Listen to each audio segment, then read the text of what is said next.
Welcome.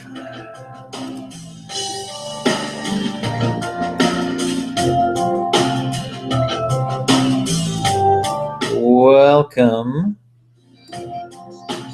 to DBT Skills Workshop number 4. I'm Dwight Hurst, your psychotherapist and international peacock judge. So anyway, there's that. This is the 4th in a series of DBT Skills Workshops. Today we're going to be talking about improve. Improve. You don't have to sing it, but maybe you should, Gloomy Gus. Improve is one of the distress tolerance skills. As said before, we are working on distress tolerance. Distress tolerance has to do with tolerating distress. Very well labeled. Distress tolerance, once again, as I have said at the beginning of each of these workshops, is not intended to be a long-term problem-solving type of a thing. It is a short-term survival technique through a period of high distress or overwhelming emotionality. So today we're going to talk about that. I felt a little bit bad last time because I didn't really have an acronym to go with. And DBT is all about acronyms, people. So this time we're going to totally make up for that. Here it is. Here's your acronym. We're going to be talking about improving each shining moment. I'm pulling it up right now for you. Hang on. There it goes. Here it comes. There it is. Improve each shining moment. It's an acronym. Each one of these letters is going to stand for something. Awesome. What if it really did? That'd be amazing. No, improve each shining moment is the name of an old church hymn. Improve is all that we are going to be talking about. Thank goodness. That's several things already that we need to do and define. So here we go. Get ready. Here's where you're going to see how committed DBT is to having acronyms. Improve. Each one of these is standing for a separate sub-skill within the improve. The greater, let me say this, the greater message of the improve skill is to try to improve each shining moment, whether it's shining or not. You want to take matters into your hands and see what you can do with your limited amount of power, yours and mine. I'm in the same boat here with you people. We have a limited amount of power over what we can do to improve a moment. And that is something that we can do.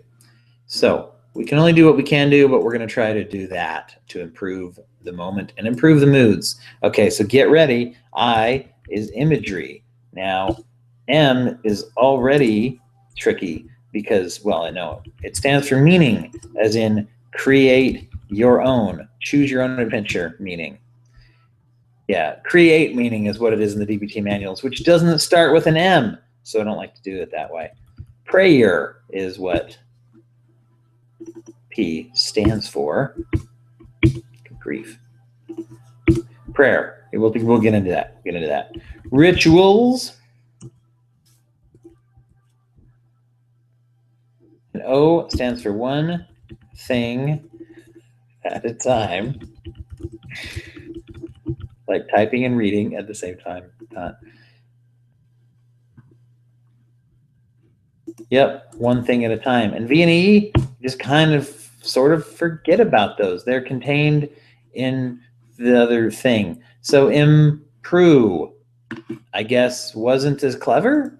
Maybe that's why they did that. I'm not really sure. But hey, that's what the improve skill is. I didn't make it up, people. I didn't invent DBT, so take it up with Marsha Linehan. Haha, psychology nerd joke. We're going to start with imagery, of course. Imagery is a technique of improving the moment by visualization. Visualization means, well, it doesn't actually mean seeing something. It means seeing something in the theater of the mind.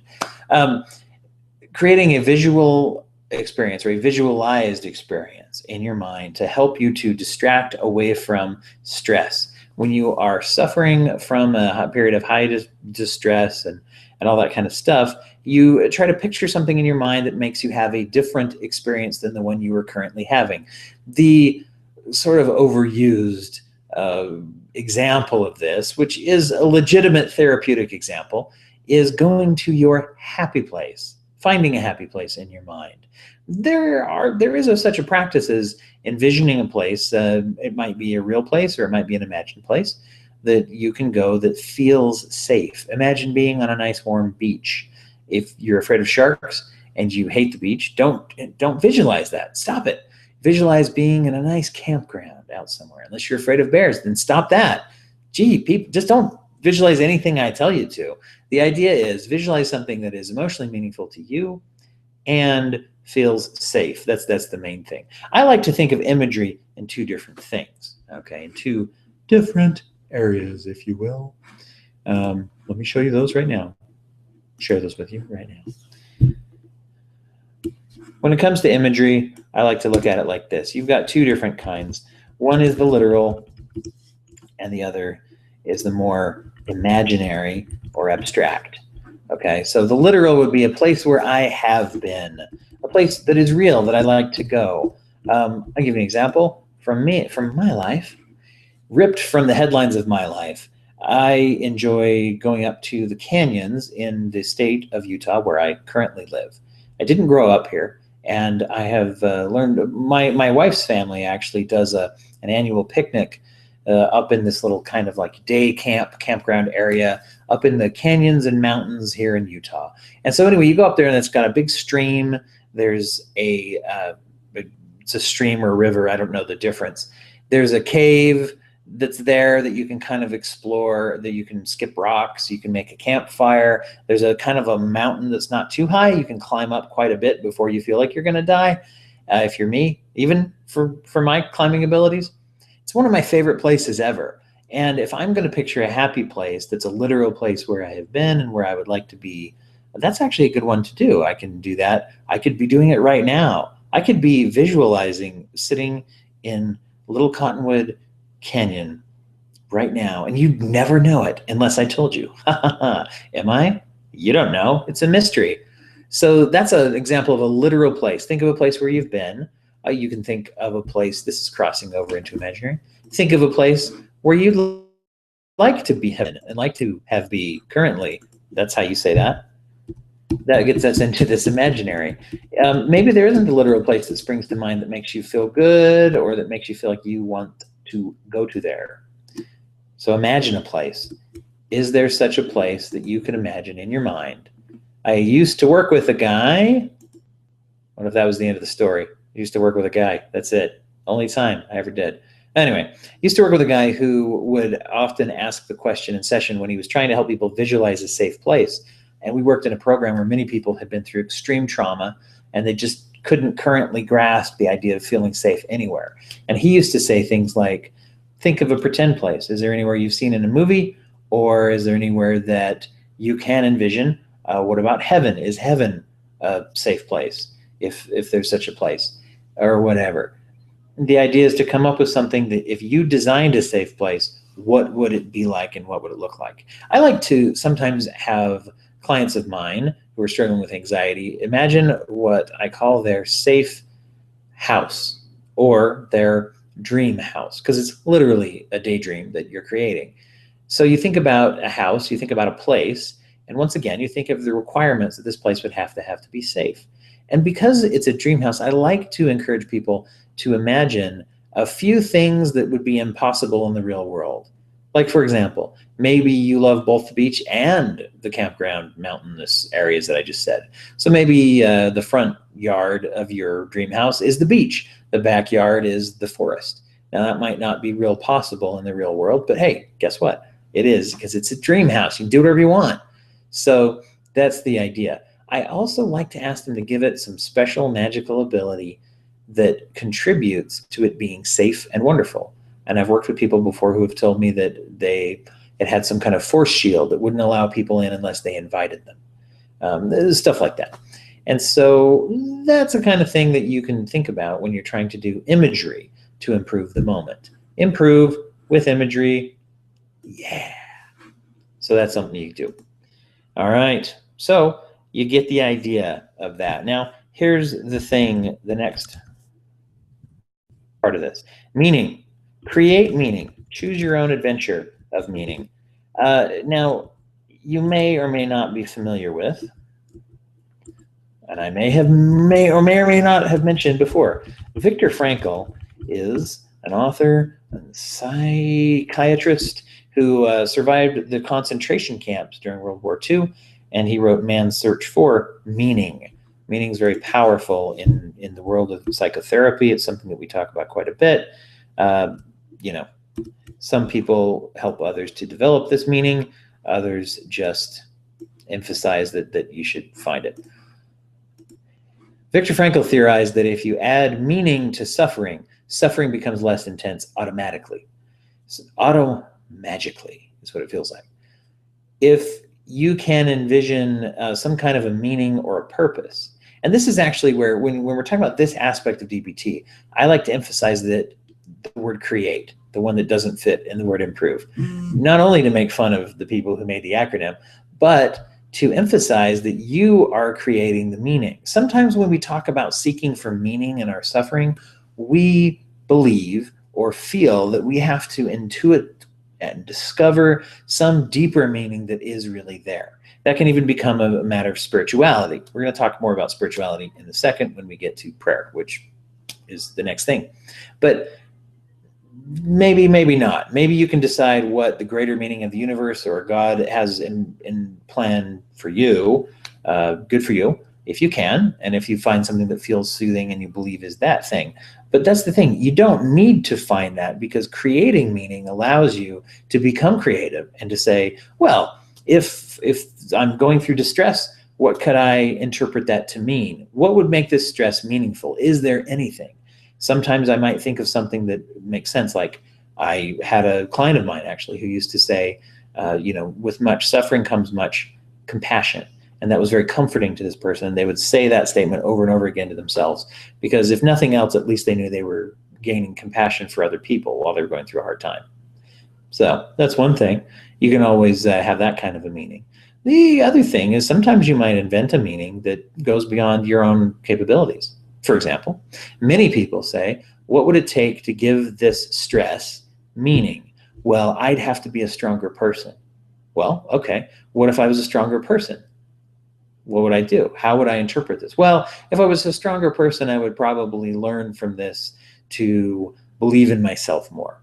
Well, right there, you've just prescribed a possible meaning. Now, it doesn't mean you have to do it, but if you can believe in it and say, that's my meaning. My meaning is this is supposed to give me confidence. Maybe it hasn't yet, but that's what it's for. That's what this stress is now for. I have relabeled it for myself. See what I mean? A little bit of a mental trick that you can do with meaning. And I like little mental tricks. So you get that one on the house, just, on the house, free, like this whole video. All right. Prayer. If you are a prayer, you might do prayer. Wow, that's not how you spell that. So look at what you're doing there, Dwight. Okay, prayer. I'm going to give you two different meanings of prayer, okay? Let's say that one of them is spiritual. That's not a shock, I hope. Prayer is a pretty spiritual thing in most of our definitions.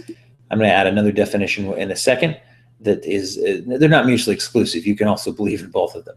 Now, make no mistake, Marsha Linehan, who invented DBT, is a very spiritual person. There's a lot of spirituality woven through DBT. You can look at DBT and you can find a lot of principles of Buddhism, for example, which a lot of times we're cool with and we don't feel threatened by. In our culture, sometimes we feel a little weird about talking about other forms of spirituality, particularly ones that most of us statistically believe in our country, because we don't want to hurt anybody's feelings or whatever. That's cool. But there's also sort of Christian-based, Judeo-Christian-based spirituality also woven through DBT. It's not a deal breaker. You don't have to embrace the higher power of DBT or of any particular religion. However, Marsha Linehan herself was in training to be a nun before she trained to be a psychologist. She comes from a spiritual background. And so that's where a lot of the deeply held principles of DBT come from, especially the belief that everybody has the ability to heal, and that everybody has the ability to gain wisdom. And most of that wisdom, as you'll see when we get into the wise mind skill, most of that wisdom is supposed to come from inside you. that you already have that. That's part of the underlying assumption and belief of DBT, is that you can access your own wisdom. So that's where some of that comes from. So obviously, prayer is a spiritual pursuit for many people who find that they are seeking after a connection with divinity, that they are praying to God in whatever form God takes for them. And that can be, in my experience as a therapist, working with lots of people, that's a very beneficial thing. They've done studies out there that show that prayer is beneficial to people's health, that when they are praying, or they know people are praying for them. And there's some indication that even if they don't know that people are praying for them, that it still benefits them.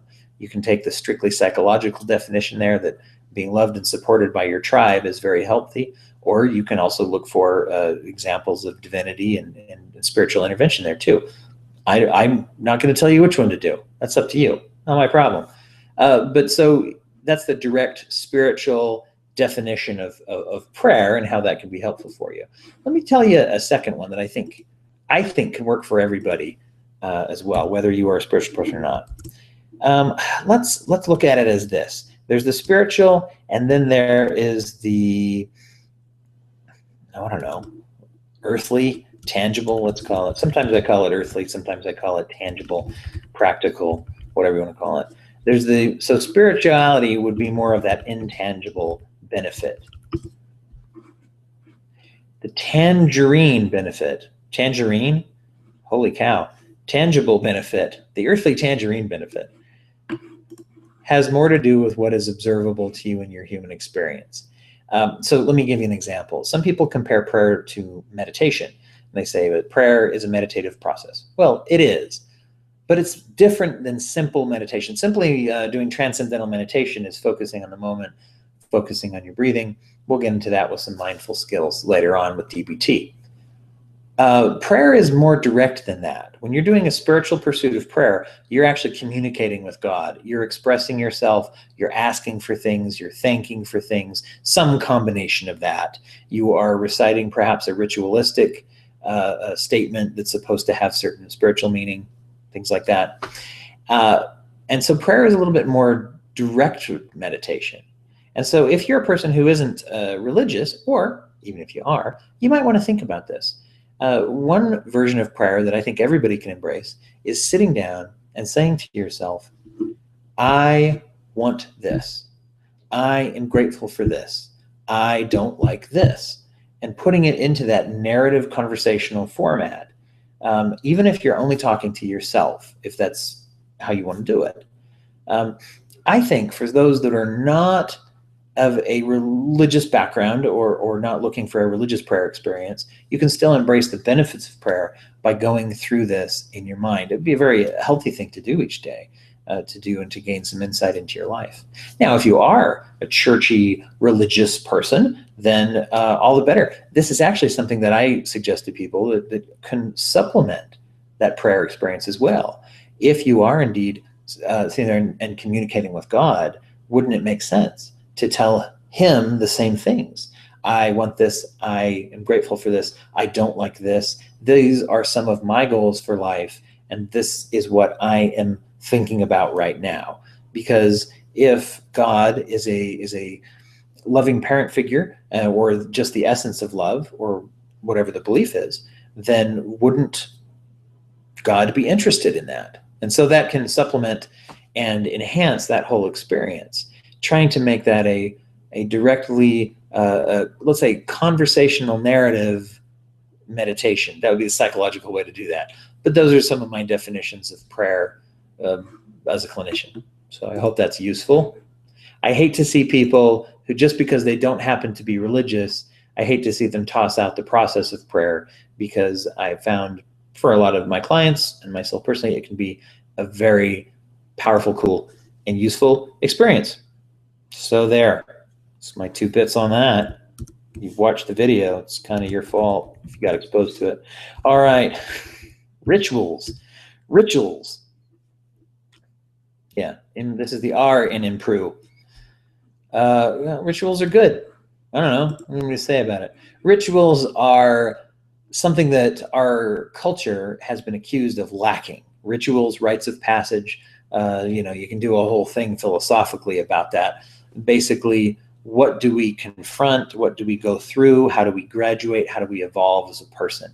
Well, let's break that down a little bit less overwhelmingly, shall we? Rituals have to do with the day-to-day things that we do in order to be healthy, in order to survive. And you are doing rituals in your life, even if you don't realize you are. Think of the ritual that you're doing of brushing your teeth. It seems very simple and unimportant, but what you're actually doing is you are staving off a permanent and chronic health condition where a part of your body is rotting away, and you're preventing it by having this experience every day. That's actually very important. Your long-term health can be influenced by whether or not you brush your teeth and how well and all that kind of stuff. It affects you financially. It affects your emotional well-being. I mean, think of the last time you had a toothache and how powerful that was upon your ability to pay attention to things. So just that little ritual by itself is important if I take the time to stop and notice that it's important. Okay? So that's the idea, is to take some of the things that you do day to day and to ritualize them and to notice when they happen. Or, if need be, to add rituals, to add things into your life that can help you to be stable. DBT was invented to help with, particularly with a condition known as borderline personality disorder, although it is very helpful for other things. And so, recently on the podcast that sponsors these workshops, the Broken Brain podcast, my weekly mental health podcast, we just recorded an episode about borderline personality disorder, and we got talking about DBT, and we got talking about some of these things that can be helpful. I want to play you a clip from that. Oops, there it is. I'm going to play you a clip from that where you can hear a therapist. Her name is Rainey Mills Kiley, and she is a therapist from Louisiana. And so I'm going to play you what Rainey Mills is saying about, essentially about ritual and how it can help to stabilize your life. I want to mention the importance of structure. This can help people actually who are listening that have been diagnosed with BPD or think they may suffer from some of the traits, that have finding structure, consistency, any type of containment can really be helpful to just feeling better on a daily basis. So doing the same thing in and out is important. Writing down to-do lists. It can mean when you have too much on your mind, putting a piece of paper and drawing a box and then putting everything that's going on in the box, like just anything that you can actually find to contain the overwhelm can be really very quickly helpful.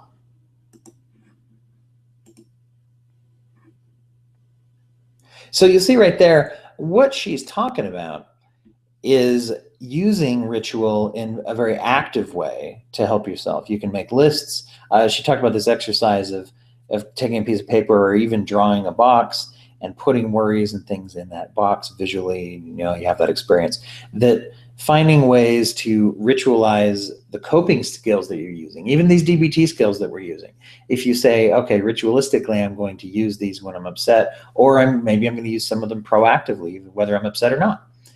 These things can become habits and rituals. And one of the things they find with brain research is that your brain is a very efficient machine, and it carves out little thought processes to some extent, like literally physically carves out or shapes little thought processes in the brain that happen the more you do something. So when you form something into a habit or a ritual, it's actually changing the way that your brain processes information, literally.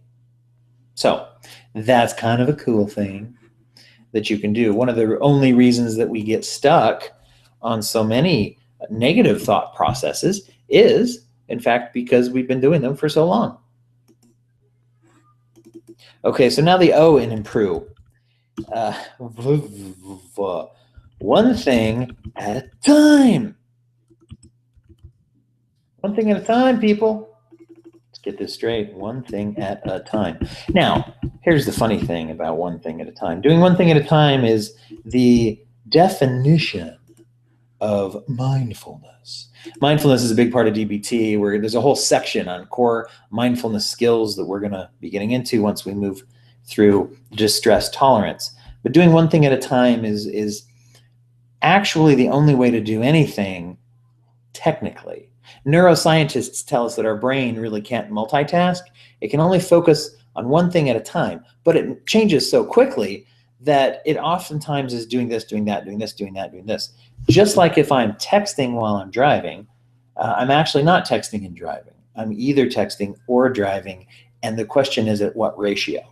And that's why it's dangerous, by the way, because your brain is actually using energy to switch from task to task to task to task. So it can't do more than one thing at a time. But we can sure try, particularly when we are flooded with emotion, when we're triggered into a depressive episode, when we are anxious, when we are reacting and sensitive to the things around us. We're doing a lot of things. I might be sitting here and at the same time worrying about money, or worrying about that thing I've got to do, or I have that next appointment and I'm noticing the clock, and there's all these things that are crowding, and because my brain it's using energy to switch, it's one of the reasons why being in a state of distress can be so tiring. So doing one thing at a time is essentially a habit that we can try to get into, where we push ourselves to focus on what am I doing. You can use this in tandem with the 5 senses jazz that it was in episode 3 of the last workshop, and say, use my vision and my sight and my feeling and hearing and taste and smell to ground myself into this particular moment. What am I doing? There's another way that I like to use the O and improve. I like to say, if I'm going to do one thing at a time, I can also pick something. If I'm washing the dishes, or if I'm not doing anything except sitting here stressing, I can go wash the dishes, and I can say, my commitment is that I'm going to wash the dishes exclusively, and I'm going to get as into the experience as I can, as I'm going to focus on the feeling of the water and on the sounds, and I'm just going to try to do that. I'm doing one thing, and I'm trying to do it as well as possible and be as present as possible for that one thing. That does a couple things. It does the distraction thing that distress tolerance is kind of known for. It also is sort of an empowering experience. If I can focus on doing one thing and I actually do that thing, then as thoughts crowd in my mind that say, oh, you're useless, you're a piece of garbage, you can't do anything. Well, I am doing a thing right now. I'm giving myself some direct evidence that, hey, I'm doing something. I can do things. I can take steps forward. So as I text and drive now on my way home, I'll crash. So so that's improve each shining moment with the improve skill. Hey, it's been great sharing this with you today. This has been the improve skill, the V and the E. If anybody has any great ideas for that, why don't you send them to me? Because, DBT itself didn't think of anything, did it? You can find more information about this over at the website that I like to plug. There's 2 websites I like to plug. One of them is mine. I'll do that in a second. But if you go to dbtselfhelp.com, dbtselfhelp.com, that's a good website for materials. I've said before, it's kept up by practitioners of DBT, and it's something that can be really useful. They have a lot of handouts and things on this and exercises that you can do. The other website that I like to plug is www.dwighthurst.com, because that's my website. If you go to that website and you /groups, please don't /groups. It's very violent. If you go to that website /groups, you'll see more about this project. And so there's a couple other community projects that I'm also getting going that you can look at. If you'd like to be a part of this, if you'd like to make suggestions, make feedback, perhaps appear for live for one of these recordings, if you want to be a part of it anyway, I'm really open to that. You can email me at dwighthurst@gmail.com, or go to the website and you can read more about that, how to get involved. You can donate something. There's the option to donate, I think, anywhere from $1 to $70 to help fund this project, to keep the YouTube videos available for DBT skills. If you do that, you get added to an email list where you get some additional materials. I think for 2 months is what I put on there. Whatever it says on the website, that's what it is. Also, make sure to listen to the Broken Brain podcast. I don't know when you're watching this. If you're watching it right after I recorded it, then in the next week or two, that podcast I played you the clip of will be out. Hey, exclusive today. If you're watching it after then, it's probably in the feed. It's just called Borderline Personality Disorder in the feed of The Broken Brain. Until next time, you guys work on your skills. Shout out to me on Twitter at BreakABrain on Twitter, or email me at dwighthurst@gmail.com with any questions or feedback. And we'll be back at you again next week with our next DBT skill.